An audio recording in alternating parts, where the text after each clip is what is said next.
Jobkeeper payments refunded. Let's have a look. Hello everyone, Florian.heise here and welcome to another episode of HeiseSays. Grab your stein of coffee because we've got some good news to look at here from Yahoo Finance. 1.7 million in Jobkeeper payments refunded to the government. So businesses doing better than expected. Now, if we have a look here at Jobkeeper, we can see it was climbing significantly. You know, the total applicants was over 900,000 back in August. You can see here how many applicants per state. But what I find a little disturbing is the percentage of employed people on Jobkeeper for every state. Queensland, it was 6.84%. New South Wales, 7.95%. Victoria, 8.76%. 8.76%, nearly 9% of employed people in Victoria were being supported by Jobkeeper. Just think about that. And then I did the funny thing of adding them to government employees and it, up to 45% in ACT. Can you imagine? But still. So let's have a look at this article. The fact that payments are being refunded, that businesses don't need it. Parent company of Rebel Support and BCF Super Retail Group will return 1.7 million in Jobkeeper payments after a bumper earnings season, the company stated. In its first half earnings report, Super Retail revealed it recorded growth amid unprecedented consumer demand throughout the 26 weeks to the 26th of December 2020. Well, home sporting equipment and camping equipment. Why not? Makes sense. Online sales grew by 87% to 237 million, representing a whopping 13% of the group's total sales, while click and collect sales increased 74% to 108 million. So there you go. Here's the thing with regards to, we were looking at the other day, a surge in interest in warehouses. So there were real estate investment trusts just looking on warehouses and logistics to deal with this new online purchasing culture and transport. I think it's going to be a permanent change. There's going to be more people that will now that probably have broken the ice and are more comfortable with buying online. Supercheap Order generated the most revenue, followed by Rebel Sport, BCF and MacPack. While the group's results were still subject to an external auditor review, it expects to deliver profit after tax between 170 and 173 million. The results excludes the 1.7 million received in Jobkeeper wage support, which will be returned to the Australian government, the company stated.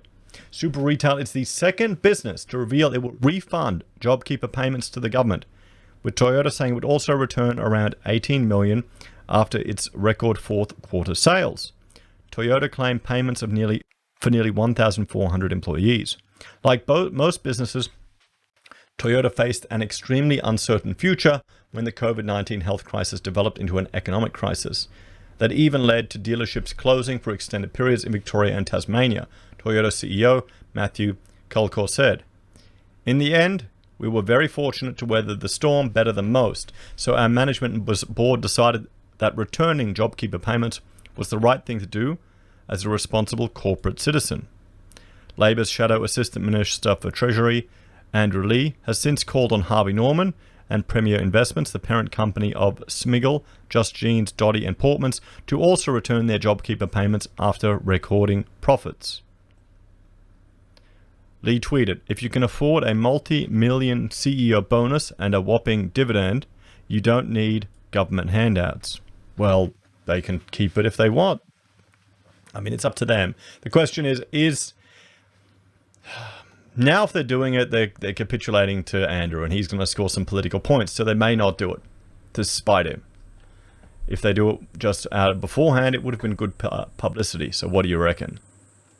Lee told The Guardian that Premier Investments had received around 45 million in Jobkeeper payments and went on to pay multi-million-dollar bonuses to his chief executive, as well as deliver dividends to shareholders. Premier has given every indication it is rolling in clover.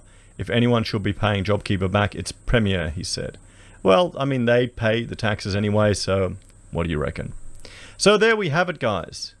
Calls for businesses to pay back Jobkeeper, but the fact that some actually are.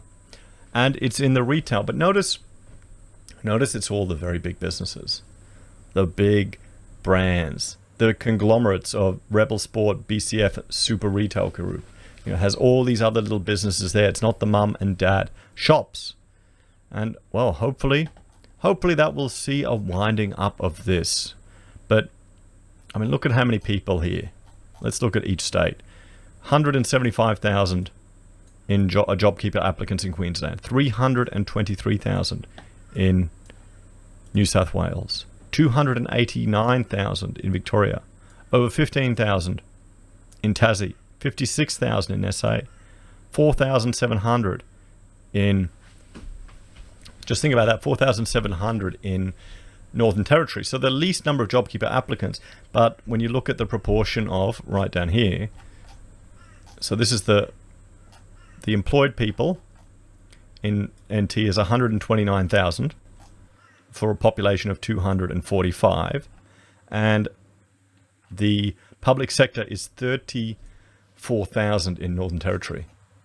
So that's 30% of the population there. You know, it's only beaten by the ACT. I mean, it is the territory. There's a lot of defense personnel up there, but there's also a lot of mining. It's a bit higher than I would have expected. I thought it would have been more around Queensland and WA at about 22%. But anyway. And then if we have a look at the other states, we can see WA is at 87,000. So sure, we have some big businesses willing to, or looking at giving back the JobKeeper. And the question is, you know, when they phase this out, will it be, you know, a hard hit? Will it feed into businesses that are going under? And who's going to cop it? I think it'll be the smallest businesses, the mum and dad businesses, the middle class that may have overextended themselves depending on this government support.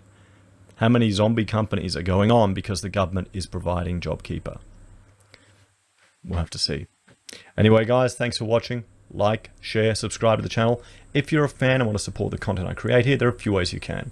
You can join us on YouTube or Patreon. Support us using our affiliate links from Amazon, eBay, Independent Reserve, or AussieBroadband. You can buy merch from HeiseSays, use Gold Pass from the Perth Mint, or support us via PayPal. Take care, everyone, and I will see you all next time. Bye for now.